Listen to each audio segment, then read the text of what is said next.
বড় বোনের ভাসুরের ফোনে নিজের অর্ধনগ্ন কিছু ছবি দেখে নিজের স্থানে তকদা মেরে দাঁড়িয়ে আছে সেরিন। জমাট বাঁধা সিমেন্টের ন্যায় তার পা দুটো সমুদ্রের বালির মাঝে আটকে আছে। সামনে থেকে আছড়ে পড়া বিশাল সমুদ্রের ঢেউগুলো ক্রমশ কোমর পর্যন্ত উঠে যাচ্ছে। সেদিকে সেরিনের কোনো ধ্যান নেই। তার দৃষ্টি ফোনের স্ক্রিনের দিকে স্থির। হাতে পায়ে কম্পন সৃষ্টি হচ্ছে ক্রমশ। মনে হচ্ছে পৃথিবী উল্টো দিকে ঘুরছে। সেরিন ছবি তুললে মেহরিন ভাবির ডাকে সেরিনের ধ্যান ফিরল। স্ক্রিন থেকে চোখ সরিয়ে সামনে তাকালো। কারো লালসার দৃষ্টি তার দিকেই স্থির, অথচ হাতে তার ছোট ছেলের হাতটা। ছেলের পাশে দাঁড়িয়ে কোনো পুরুষ অন্য নারীর দিকে নিজের এমন দৃষ্টি নিক্ষেপ করতে পারে? এটা কি আদৌ সম্ভব? সেরিনের মনে প্রাণে দোয়া করছে এটা হোক না একটা দুঃস্বপ্ন। ঘুম থেকে উঠলে সবটা স্বাভাবিক হয়ে যাক। সেরিন এসব ভাবছিল। হঠাৎই কারো ঠান্ডা স্পর্শ হাতে অনুভব করে চোখ তুলে তাকায় সে। শিকদার কায়ান মাহবুব, ঠোঁটের কোণায় বাঁকা হাসি। হাসিটা যেন শেরিনকে চিৎকার করে জানান দিচ্ছে সে এই মুহূর্তে এই ফোনে যা দেখছে সব সত্যি। মলয়েম গাত্রবর্ণের পুরুষ সে। সমুদ্রের ঢেউয়ের ন্যায় কুৎসিত কেশ তার, নয়নদ্বয় গভীর বাদামি রঙা, ভয়ঙ্কর সুন্দর। 30 ঊর্ধ্বে বয়স তার। তারই সাথে 2টা ছোট ছোট সন্তানের বাবা সে। নামের মতোই তার ক্ষমতা এবং সমাজে উচ্চ পদমর্যাদা প্রকাশ পায়। কথায় আছে ঐশ্বর্য ক্ষমতা বয়ে আনে। এই পুরুষটির ক্ষেত্রেও তাই। ঐশ্বর্য তার ক্ষমতা বয়ে এনেছে। ঠান্ডা স্পর্শটা হাতের উপর থেকে নেমে কবজি পর্যন্ত পৌঁছে যেতে সেরিনের ধ্যান ফিরে। সে এক ঝটকায় নিজের হাত সরিয়ে নেয়। ভাইয়া, আপনার ফোন। কায়ানের ঠোঁটে তখন মিষ্টি হাসি। রিল্যাক্স সেরিন, ভূত দেখে ফেলেছ নাকি?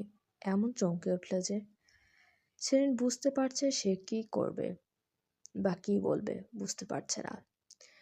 সেরিন নিজের চুল কানের পেছনে গুজে নিজের অবস্থান থেকে 2 কদম সরে দাঁড়ায়। ভাইয়া, আমি রুমে যাই, আমার শরীরটা ভালো লাগছে না। কায়ান তখনও এক দৃষ্টিতে সেরিনের দিকে তাকিয়ে আছে। সেরিন নিজের দিকে তাকায়। পানিতে ভিজে সাদা জামাটা লেপ্টে আছে শরীরের দিকে। কায়ানের দৃষ্টি সেগুলোই পর্যবেক্ষণ করছে, যেন জামা ভেদ করেও সেই দৃষ্টি আরো ভেতরে চলে গিয়েছে। সেরিন পিছিয়ে যেতে নিলে একটা পাথরের ধাক্কা খেয়ে পড়ে যেতে নাই, তবে নিচে পড়ার আগেই শক্ত 2টো হাত সেরিনের কোমর জড়িয়ে ধরে। সেরিন চোখ খুলে তাকায়। কায়ান হাত তখন সেরিনের কোমরে, আর তার বাদামি চোখ জোড়া সেরিনের মায়াবী নয়নের দিকেই স্থির। সেরিন নিজের সিচুয়েশন আন্দাজ করে নিজেকে ছাড়াতে চাই কায়ানের কবল থেকে, কিন্তু না, এক দণ্ড নিজের থেকে আলগা করতে পারল না সে কায়ানকে। উল্টো ক্রমশ লোকটার মুঠো যেন আরো শক্ত হচ্ছে সেরিনের কোমরে। সেরিন জোর ভেতর থেকে প্রচণ্ড ভীত অনুভব করছে এই মুহূর্তে। কায়ানের স্পর্শ তার কোমরে রক্তিম ক্ষতচিহ্ন ফেলে দিয়েছে। এরই মাঝে মেহরিন এগিয়ে এসেছে সেরিনের দিকে। হেই সেরিন, কি হয়েছে? Kayan, what's going on here? Kayan সেরিনকে 1 সেকেন্ডও নিল না ছেড়ে দিতে। সেরিনকে ছেড়ে সে মেহরিনের কোমর জড়িয়ে ধরল। মুহূর্তেই গিরগিটির রং বদলায়। ডার্লিং, দেখো না, সেরিন হয়তো অসুস্থ বোধ করছে। সেরিন, আর ওকে? সেরিন তুতলে যায়। তার মস্তিষ্কের উপর বিরাট এত ক্ষত সৃষ্টি হয়েছে। সে এই মুহূর্তে সঠিক ভুলের হিতাহিত জ্ঞানটুকু হারিয়ে ফেলেছে। হঠাৎ করেই এমন অপ্রত্যাশিত ঝটকা খেয়ে সে 7-5 ভাবার মতো সময় অবস্থায় নেই। আব ভাবি, আপু কোথায়? শিমুল তো হোটেলের রুমে যে বারের সাথে। ও, আসলে আমার অসুস্থ লাগছে, আমি একটু রেস্ট নিতে চাই। ইয়া শিওর ডার্লিং, তুমি যাও। সেরিনকে রুম পর্যন্ত এগিয়ে দিয়ে এসো। কায়ানের চোখ দুটো উজ্জ্বল হয়ে ওঠে, কিন্তু সেরিনের মুখচ্ছবি পুনরায় ফ্যাকাশে হয়ে ওঠে। কায়ান মেহরিনের গাল টেনে দেয় আলতো করে। এই প্রথম কোনো ভালো কথা বলেছ ডার্লিং। O my husband. আমি সবসময় ভালো কথাটাই বলি। সেরিন তুতলে যায় পুনরায়। না না, তার প্রয়োজন নেই, আমি চলে যাব। মেহরিন ভুরু কুঁচকে তাকায়। না, সেটা কি করে হয়? তোমার শরীর দেখো দেখো কাঁপছে, হয়তো ঠান্ডা লেগে গিয়েছে। কায়ানের সাথে যাও। কায়ান ফিরে এসে আমাকে আর বাচ্চাকেদের নিয়েও যাবে। তাই না? কায়ান মেহরিনের হাতে চুমু খাই। জীবনে প্রথম কোনো সুবুদ্ধি দিয়েছে ডার্লিং। আমি সবসময়ই সুবুদ্ধি দেই। মেহরিন কথাটা বলে নিজের বাচ্চাদের দিকে অগ্রসর হয়। সেরিন সেদিকে তাকিয়ে রয়। সেরিনের ভেতরে ভয়ঙ্কর যুদ্ধ চলছে। তর্ক বিতর্কে সে কিভাবে জড়াবে? আদৌ জড়াবে কিনা? সেরিনের ভাবনার মাঝে সেই অনুভব করে সে হাওয়াতে ভাসছে। সেরিন হন্তদন্ত হয়ে সামনে তাকায়। কায়ান তাকে কোলে তুলেছে। ভাইয়া কি করছেন? ছাড়েন, আমি হাঁটতে পারবো। এতটুকুনই তো শরীর তোমার। এত কাঁপাকাঁপি করলে হাঁটবে কিভাবে? আমাকে তোমায় ক্যারি করতে দাও। সেরিন রায়ানের বুকে হাত ঠেকিয়ে নিজের থেকে দূরে ঠেলার চেষ্টা করে। ভাইয়া প্লিজ ছাড়ুন, আমার অসহ্য লাগছে। মাঝে মধ্যে কিছু কিছু অসহ্যকে সহ্য করে শিখতে হয় Serin. Now just stop, now just shut up and আমাকে আমার কাজ করতে দাও। সেরিন আরও কিছু বলবে তার আগেই তারা হোটেলের রুমে পৌঁছে গিয়েছে। কায়ান সেরিনকে কোল থেকে নামায়। সেরিন সোফার উপরে থাকা টাওয়েল পেঁচিয়ে নেয়। ভাইয়া, মেহরিন ভাবি আপনাকে খুঁজবে, আপনি আসুন, আমি ঠিক আছি। কায়ানের ঠোঁটে বাঁকা হাসি। সে 1-2 পা করে সেরিনের দিকে এগিয়ে যেতে থাকে। সেরিন ভয়ে পিছিয়ে যেতে শুরু করে। একটা সময় সেরিনের পিঠ দেয়ালে ঠেকে যায়। সেরিন এদিক ওদিক তাকায়। কায়ান নিজের দুহাত সেরিনের দুপাশে ঠেকিয়েছে। সেরিন, মাই ইনোসেন্ট বেবি, তুমি যা দেখেছ সব সত্যি? হ্যাঁ। আমার ফোনে 2টো ফোল্ডার গ্যালারিতে, একটাতে আমার আর বাচ্চাদের অল্প কিছু ছবি, বাকি একটা সম্পূর্ণ তোমার ছবি। তুমি ঠিকই দেখেছ এবং ঠিকই বুঝেছ। ঠিক আমার গ্যালারির মতোই মেহরিনের আমার জীবনে কোনো জায়গা নেই। কায়ানের পুরো কথা শেষ হতে না হতেই ওর গালে একটা থাপ্পড় পড়ল। সেরিন নিজের সর্বোচ্চ শক্তি দিয়ে মেরেছে থাপ্পড়টা। রাগে দুঃখে সেরিনের শরীর কাঁপছে ভয়ঙ্করভাবে। নিস, এতটা নিচ কিভাবে হলেন? আপনার বাচ্চাদের কথা মনে পড়ল না? ওরা আপনাকে ওরা তো আপনাকে নিজের সব মনে করে। ওদের জন্য আপনি ওদের দুনিয়া। কায়ান জিহ্বা দিয়ে গালের ওই অংশটা পোক করে। My night lily, you are strong, very strong. That slap was new for me, very new. জানো নাইট লিলি, আমার শরীরে এর আগে কখনো আমার বাবা মারও হাত দেয়নি। আজ কায়ান ক্রমশ এগিয়ে যাচ্ছিল। সেরিন সেটা অনুভব করে নিজেকে ছাড়াতে চাইলে কায়ান সেরিনকে ধাক্কা মেরে সবাই ফেলে।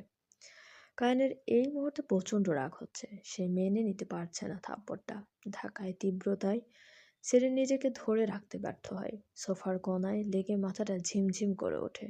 লিসেন মাই নাইট লিলি, শিকদার কায়ান মাহবুব এতটা ইজি নয় যতটা তুই ভাবছিস। এটা তোর প্রথম ভুল ছিল, তাই ক্ষমা করে দিয়েছি। এটা কক্সবাজার, মাথায় রাখিস।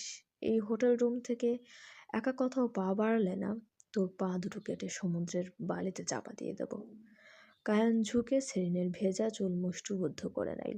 রুমের আবহাওয়া মুহূর্তে বদলে গেল। এতক্ষণ যা থমথমে আর নীরব ছিল, 1 সেকেন্ডের ব্যবধানে সেটা ভয়ানক ভায়োলেন্ট হয়ে গেছে। সেরিন ব্যথায় চোখ খিচে বন্ধ করে নেয়। ফাইট ব্যাক করার মতো শক্তি তার ভেতর নেই। সেরিনের মুখশ্রী নিজের অতি নিকটে নিয়ে কায়ান দাঁতে দাঁত চিবিয়ে বললে, আর কি বলেছিলি? আমি নিচ? শোন সেরিন, তোর জন্য আমি নিচ হতেই পারি। খেয়াল রাখিস, শুধুমাত্র তোর জন্য। ছাড়ুন, আপনার 2টো ছেলে আছে কায়ান ভাইয়া। সেরিনের কথাটা শেষ হতে না হতেই আর একটা থাপ্পড়ের শব্দ ছড়িয়ে পড়ল রুমের ভেতর। এই থাপ্পড়টা কায়ানের ছিল সেরিনের জন্য। সেরিন সোফার সাথে লেপ্টে আছে অগোছালো হয়ে। থাপ্পড়টা খাওয়ার পর ভেতরে সব সাহস শক্তি সে হারিয়েছে। আমার ছেলে মেয়েদের মা হতে যদি তোর সমস্যা হয়, তাহলে সমস্যা নেই, তোকে নতুন করে আমার সন্তানের মা বানাবো। টিল দেন জাস্ট চুপ থাকবি। আর তুই ভাবছিস মেহরিনকে বা শিমুলকে বলে দিবি? Just try my night lily, কারণ ফলো তো তুই এমনিতেও পাবি না। আমার কাছেই ফিরে আসতে হবে, কথাটা মাথায় রাখিস। জেব্রান আমার ভাই, আগে তোর বোনের বর পড়ে। কায়ান কথাগুলো বলে হনহনিয়ে বেরিয়ে গেল রুম থেকে। সেরিনের মন তখন এক অদৃশ্য অন্ধকারে বন্দী ছিল। যন্ত্রণার গভীরতা এমন যা সে কারো কাছে প্রকাশ করতে পারত না। কথা বলতে গিয়েও শব্দগুলো গলায় আটকে থাকতো। চোখগুলো ছল ছল করলেও সত্যিকার বেদনা কেউ বোঝার ক্ষমতা রাখত না। গলা শুকিয়ে চৈত্রের খরা, মরুর বুকে নগ্ন পায়ে মরীচিকায় আকৃষ্ট হচ্ছে সে। সামনে যা দেখছে তাই পানি বলে মনে হচ্ছে, বা পানি। সেরিন, সেরিন, আমি শিমুল, ওঠ বোন। সেরিন চোখ খুলে তাকায়। চোখ পুড়ছে তার, শরীরটাও পুড়ছে, ভিজে থাকার জন্য অতিরিক্ত জ্বর এসেছে তার। সেরিন, বোনের নরম কণ্ঠে আদরে ডাকে। সেরিন আলতো করে চোখ খুলে। হ্যাঁ, পানি এই যে। সেরিন পানি খাইয়ে দেয় শিমুল। ঠিক আছে সেরিন এখন?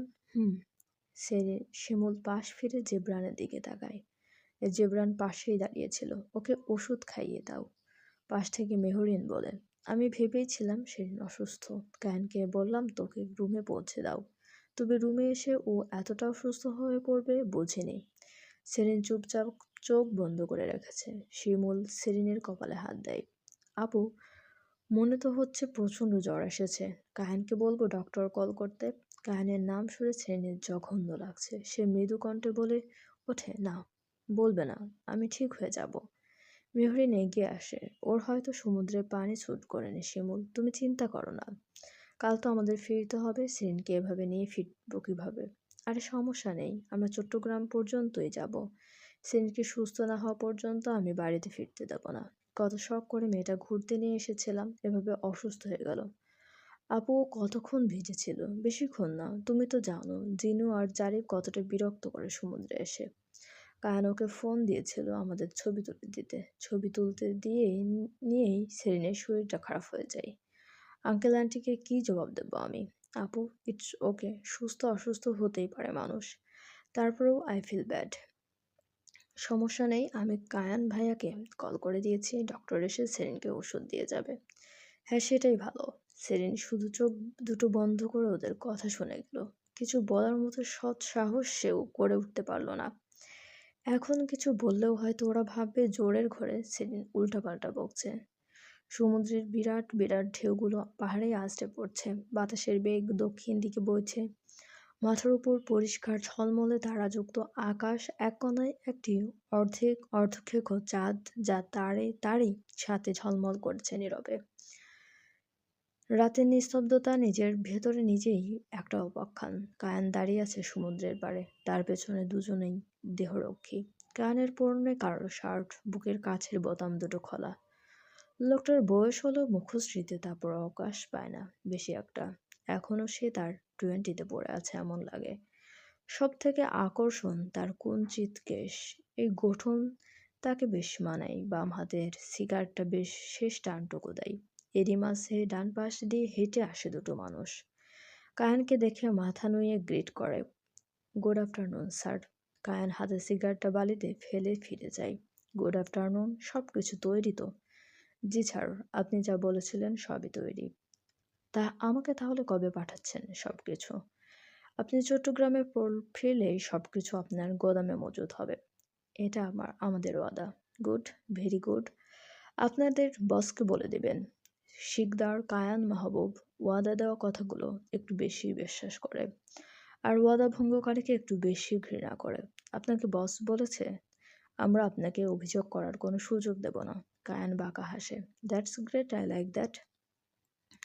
কায়ান কথা বলছিলই এমন সময় তার ফোনটা বেজে ওঠে। জেবরানের নাম্বার ফ্ল্যাশ হয়। কায়ান সবাইকে চুপ করতে ইশারা করে, এরপর কল রিসিভ করে। হ্যালো জেবরান ভাই, আপনি কোথায়? কেন? সেরিন খুবই অসুস্থ, হঠাৎ জ্বর এসেছে, ডক্টর ডাকলে ভালো হতো। কায়ান ভ্রু যুগল কুঁচকে আসে ক্রোধে।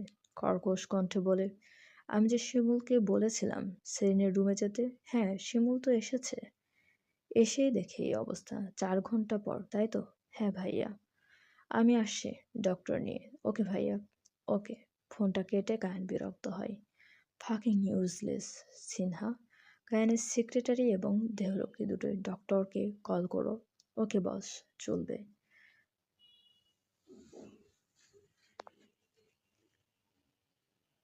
চোখের উপর পানিতে ভেজা কাপড় পরতে সেরিন পিটপিট করে ওঠে। চোখটা হালকা খোলার প্রচেষ্টা তার। মস্তিষ্ক যেমন কাজ করা বন্ধ করেছে, তেমনি গোটা মাথাটায় প্রচণ্ড ভার এবং অসহনীয় যন্ত্রণার কারণ হয়ে দাঁড়িয়েছে।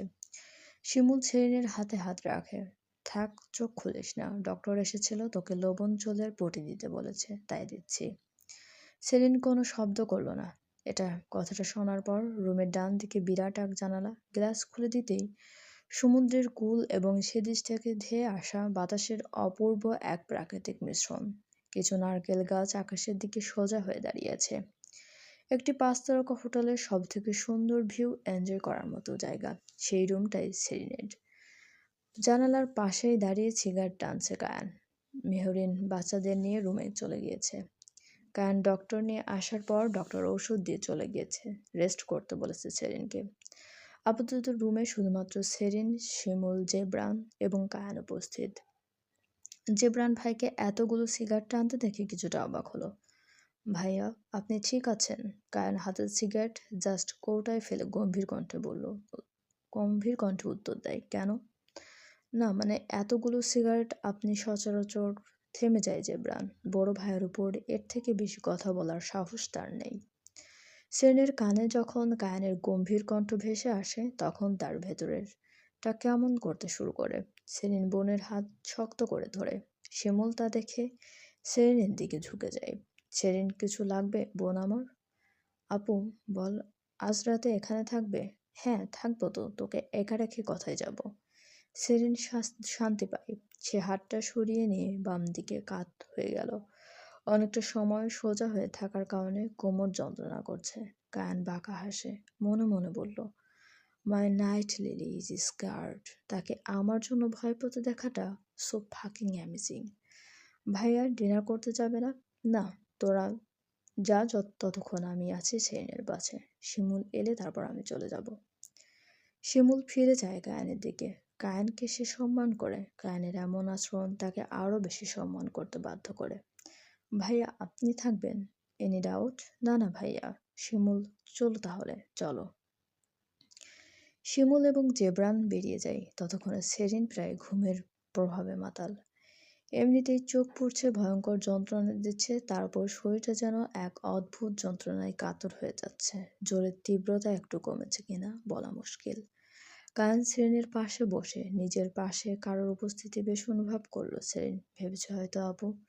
কিন্তু হঠাৎ করেই কপালে পুরুষালী স্পর্শ পেয়ে নিজের সর্বোচ্চটা দিয়ে দুটো খুলল সেরিন।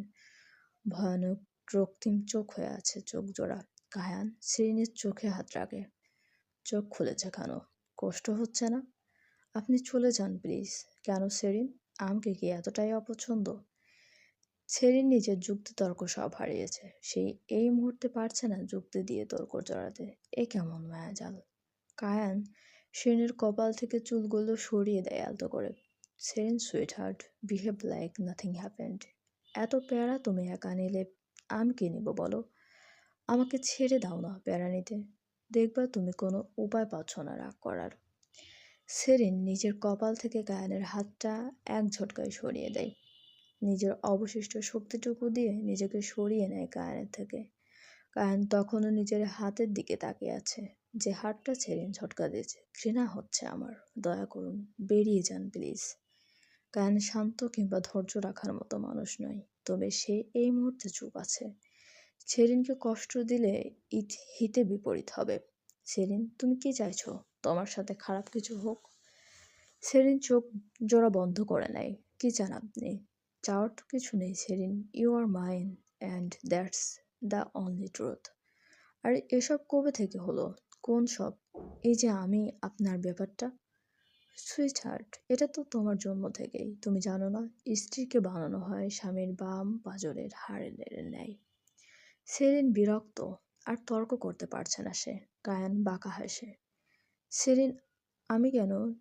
আমি কোনো টিনেজ নই, তাই আমাকে কোনো টিনেজের মতো নিজের অবাধ্যগুলোকে মানাতে চাইও না। আমি যদি তোমাকে না মানাতে পারি তাহলে পিটিয়ে সোজা করব। So be careful. সেরিন পাশ থেকে কুসুম বালিশ নিয়ে কায়ানের দিকে নিক্ষেপ করে। নিচ আপনি। কায়ান সেটা ফট করে ক্যাচ করে নিল। Sweetheart, only for you. Kayan এগিয়ে সেরিনের চোয়াল ধরে নিজের দিকে ফেরায়। আমাকে রাগাতে এসো না। আমার ক্রোধের আগুন কোনো সাধারণ আগুন নয় মেয়ে। এটা দাবানল, তোমার গোটা পৃথিবীকে 1 সেকেন্ডে ধ্বংস করে দিতে পারে। So be careful my dear Serin. সেরিনের চোখে পানি, অসুস্থ এক যন্ত্রণায় আর এটা আর এক যন্ত্রণা, দুটো মিলিয়ে সে পাগল প্রায়। সেরিনের দোয়াতে একটা বিষয় বারবার প্রতিফলিত হচ্ছে, কথা থেকে কোনো কিছু হয়ে যাক, এসব ঘটনা শুধুমাত্র একটা দুঃস্বপ্ন হিসাবে থেকে যাক। কায়ান সেরিনের কপালে হাত বুলিয়ে দেয়। স্লিপ ওয়েল, রাতে দেখতে আসবো, গুড নাইট। কায়ান কথাটা বলে উঠে দাঁড়ায়। সেরিন একটা স্বস্তির নিঃশ্বাস ফেলে। কায়ান শেরিনের রুম থেকে বের হতে সামনে কারোর সাথে ধাক্কা খায়। কায়ান সোজা হয়ে তাকায়। মেহেরিন দাঁড়িয়ে। What happened? নাথিং কায়ান। বাচ্চারা ঘুমিয়ে গেছে, ভাবলাম সেরিনকে দেখে আসি। শি ইজ স্লিপিং, ডিস্টার্ব না করাই ভালো। ওকে, ডিনার করেছো? না, আমার ক্লায়েন্ট আসবে, আমি রেস্টুরেন্টে যাচ্ছি। Okay, take care, bye. Kayan বেরিয়ে যায়। মেহরিন সেদিকে তাকিয়ে রয়। Kayan playing dirty little game. আমি থাকতে সব কিছু এত সহজে হয়ে যাবে না মিস্টার শিকদার কায়ান মাহবুব। ডিনার হোটেলে থেকে বুফে ছিল। শিমুল খেতে খেতে মায়ের কল এসে। শিমুল এবং সেরিন দুই বোন, ওদের কোনো ভাই নেই। সেরিন সবে অনার্সে ভর্তি হবে, শিমুলের অনার্স শেষ। মা বাবার দুটো মাত্র সন্তান, তারা তাই ছোট থেকে বেশ আদর পেয়েছে। শিমুলের বিয়ের পর সেরিন বেশ কয়েকবার চট্টগ্রাম আসলেই ইন্টার পরীক্ষা শেষে সেরিনকে চট্টগ্রাম বিশ্ববিদ্যালয়ে ভর্তি করার পরামর্শ দেয় শিমুল।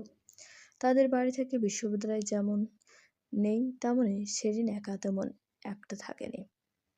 তবে সেরিন এক্সাম দিয়েছে, ফলাফল এখনো আসেনি। সেরিনের কপালে আরও কি কাকতালীয় আছে, সেটা সেরিন বোধহয় নিজেও জানে না। আম্মা, কিরে সেরিন কোথায়? রোজ পাগল বানিয়ে দেয়, ফোন দিয়ে আজ দিল না। মা, সেরিন আজ সমুদ্র ভিজেছে অনেকটা সময়, তাই জ্বর এসেছে। কি বলিস, আমাকে তো জানালি না। আমি ব্যস্ত ছিলাম ওকে নিয়ে, বোঝোই তো, এটা তো টুরিস্ট স্পট। ভাগ্য ভালো কায়ান ভাইয়া ছিল, না হলে ডক্টর কোথায় পেতাম। হ্যাঁ রে, কায়ান ছেলেটা আসলেই ভালো, অনেক সাহায্য করে সবাইকে। সেটাই, আমি সেরিনকে বাড়িতে পাঠাতে পারবো না, কিছুদিন রাখবো আমার কাছে, দুর্বল হয়ে গেছে মেয়েটা। সমস্যা নেই, রাখিস, এমনিতেও সে জার্নি করতে পারে না, এই অবস্থায় তো পারবেই না। আর ওর রেজাল্টও তো দিবে, তাই না? হ্যাঁ, ভর্তি হয়ে গেলে তোমরা একবার এসো, ওকে আর পাঠাবো না। আসার দিনও ভয়ঙ্কর রকমের অসুস্থ হয়ে পড়েছিল। আচ্ছা মা, খেয়াল রাখিস সেরিনের। আচ্ছা, রাখছি। আচ্ছা। শিমুল কল কেটে দেয়। জেব্রান খাবার খেতে নিয়ে কিছু একটা ভাবছে। শিমুল তা দেখে অবাক হয়। জেব্রান, কি হয়েছে? কিছু না। চিন্তিত কিছু নিয়ে? না। মেহরিন ভাবিকে দেখেছো? কি দেখবো? আমার মনে হচ্ছিল উনি কিছু নিয়ে আপসেট। হয়তো সেরিনকে নিয়ে, হয়তোবা।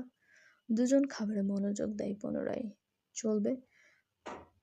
গল্পটি আপনাদের কেমন লাগছে অবশ্যই কমেন্ট করে জানাতে ভুলবেন না এবং চ্যানেলটি সাবস্ক্রাইব করে আমাদের সঙ্গে থাকুন।